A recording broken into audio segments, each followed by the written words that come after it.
unanimity in this town. Listen to what people are saying tonight. Usually we argue with ourselves, and this has been our biggest enemy. Tonight, there's a unified voice demanding certain things, and it is a rare opportunity for me and John Papadakis to be on the same page, and some of the others. You know this to be true. But tonight, Mr. Soroka, you're watching a very unique experience in San Pedro, because on any given night, between two San Pedrons, you could have 5 different opinions. The issue is this: the $600 million that you talked about is a problem that was emanated from the last century. The last time we had this much unanimity was over a battle over a little place called Knoll Hill and the building of China Shipping. And we know how that turned out. But the deal is this: the $600 million that was spent in the last 15 years was mitigation for the past 100 years within the port. And we're not talking about mitigation going forward necessarily. What we're asking for is investment.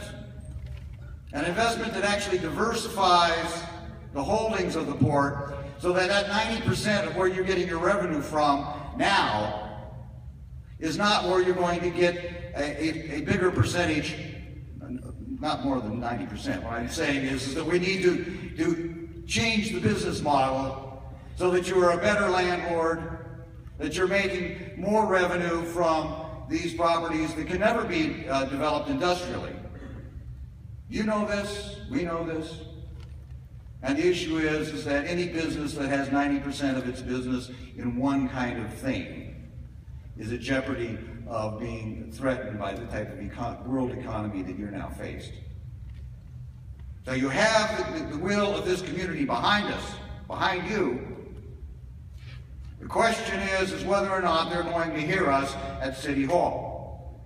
Because I think that tonight, the people at the Port of Los Angeles understand where the people of San Pedro are. And I think that we stand in unison with our neighbors in Wilmington and Harbor City.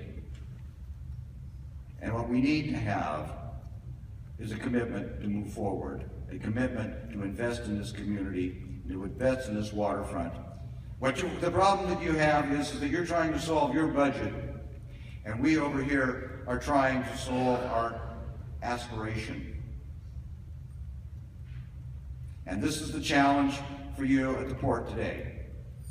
And there is so much unanimity here tonight that I think that if only half of us were to write the LA Times and Mayor Garcetti tomorrow morning and tell him what our aspirations are, and if we were to vote those aspirations, we might just get somewhere. I thank you very much.